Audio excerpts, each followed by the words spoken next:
Then the Lord sent Nathan to David.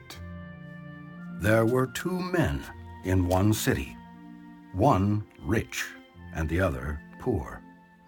The rich man had exceedingly many flocks and herds, but the poor man had nothing except one little ewe lamb, which he had bought and nourished. And it grew up together with him and with his children. It ate of his own food and drank from his own cup and lay in his bosom. And it was like a daughter to him.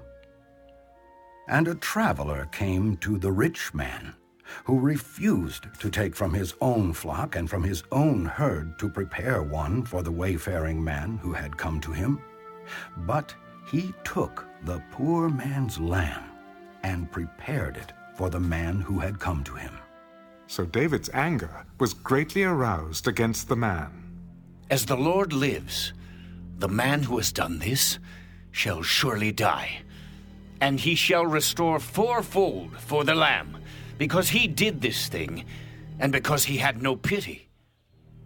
You are the man. Thus says the Lord God of Israel, I anointed you king over Israel, and I delivered you from the hand of Saul.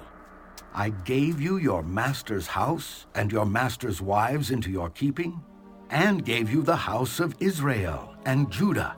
And if that had been too little, I also would have given you much more. Why have you despised the commandment of the Lord, to do evil in his sight? You have killed Uriah the Hittite with the sword. You have taken his wife to be your wife, and have killed him with the sword of the people of Ammon. Now, therefore, the sword shall never depart from your house, because you have despised me, and have taken the wife of Uriah the Hittite to be your wife.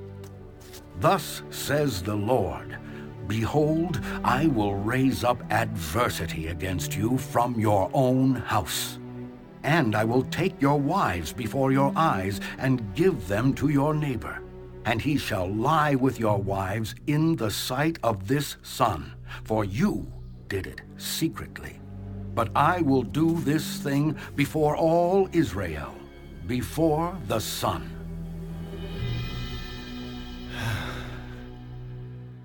I have sinned against the Lord. The Lord also has put away your sin. You shall not die. However, because by this deed you have given great occasion to the enemies of the Lord to blaspheme, the child also who was born to you shall surely die. Then Nathan departed to his house, and the Lord struck the child that Uriah's wife bore to David, and it became ill. David therefore pleaded with God for the child, and David fasted and went in and lay all night on the ground. So the elders of his house arose and went to him to raise him up from the ground. But he would not, nor did he eat food with them. Then on the seventh day it came to pass that the child died. And the servants of David were afraid to tell him that the child was dead. Indeed, while the child was alive, we spoke to him, and he would not heed our voice. How can we tell him that the child is dead? He may do some harm. When David saw that his servants were whispering, David perceived that the child was dead. Therefore David said to his servants, Is the child dead? He is dead. So David arose from the ground, washed and anointed himself, and changed his clothes, and he went into the house of the Lord and worshipped. Then he went to his own house. And when he requested, they set food before him, and he ate. Then his servants said to him, What is this that you have done? You fasted and wept for the child while he was alive, but when the child died, you arose and ate food. While the child was alive, I fasted and wept.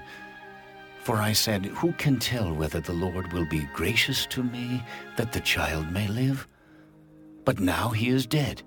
Why should I fast? Can I bring him back again?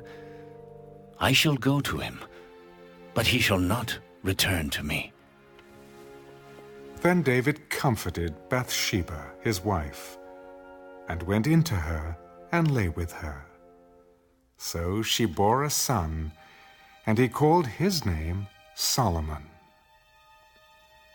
Now the Lord loved him, and he sent word by the hand of Nathan the prophet. So he called his name Jedediah, because of the Lord. Now Joab fought against Rabbah of the people of Ammon, and took the royal city. And Joab sent messengers to David. I have fought against Rabbah, and I have taken the city's water supply. Now, therefore, gather the rest of the people together, and encamp against the city, and take it, lest I take the city, and it be called after my name. So David gathered all the people together, and went to Rabbah, fought against it, and took it. Then he took their king's crown from his head. Its weight was a talent of gold with precious stones, and it was set on David's head. Also he brought out the spoil of the city in great abundance, and he brought out the people who were in it, and put them to work with swords and iron picks and iron axes, and made them cross over to the brickworks. So he did to all the cities of the people of Ammon. Then David and all the people returned to Jerusalem. Then the Lord sent